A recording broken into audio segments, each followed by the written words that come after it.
मेरा नाम अखील है तो मैं नारकली बाजार च रहना। मैं हनीफ सिंह टायरां वाली दुकान ते काम करना।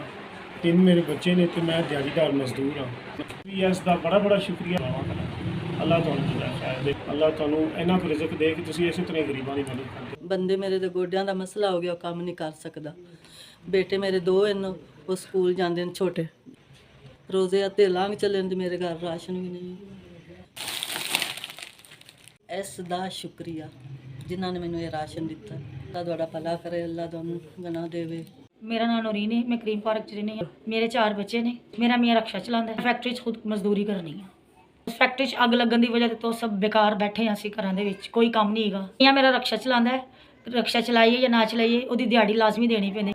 प्लीज़ हो सके तो साड़ी थोड़ी मदद करो। SBS का शुक्रिया जिन्होंने दरवाजे साढ़े ते आके सानू राशन दिता, साड़ी मदद की। अल्लाह तआला उन्हां दे रिज़्क च बरकत पाए और इसी तरह अल्लाह दे बंदियां दी मदद करदे रहन। मेरा नाम किरण है, मैं क्रीम पार्क रहनी है, मैं सिलाई का काम करनी। मेरा मियाँ फौत हो गया, 10 साल हो गए ने। बहुत शुक्रिया अल्लाह पाक तुहानू इस तो ज़्यादा तौफीक देवे, साढ़े दे लोगों की बाइज़त तरीके नाल मदद करिए। बहुत मेहरबानी, अल्लाह ताला तुहानू और ज़्यादा तौफीक दे।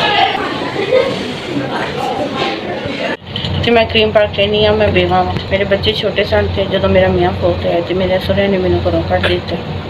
मैं अपने अब्बू के घर रहनी हाँ तो मेरे अब्बू कुछ भी नहीं करते, वो बीमार ने।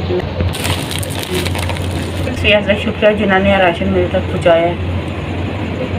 दिता गया राशन मेरे तक पहुँच गया। अल्लाह मियाँ तुहानू बहुत ज़्यादा रिज़क देवे, अल्लाह मियाँ तुहाडे रिज़क च इजाफत करे।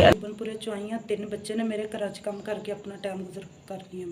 मैं बेवा हाँ, मियाँ मेरा फौत हो गया तो जी मैं अपनी इमदाद करके ते अपनी मदद आप अपने बच्चे पाल रही हूँ, अपना गुजर बसर कर रही हूँ। बहुत शुक्रिया तुहाडा भाई। तो मैंने दी बहुत शिद्दत जरूरत सी, बच्चे रोज़े रखते सी, पूरे रोज़े किसी पासों कुछ नहीं वाली है, किसी पासों कोई चीज़ नहीं मिली, कोई कुछ नहीं मिला।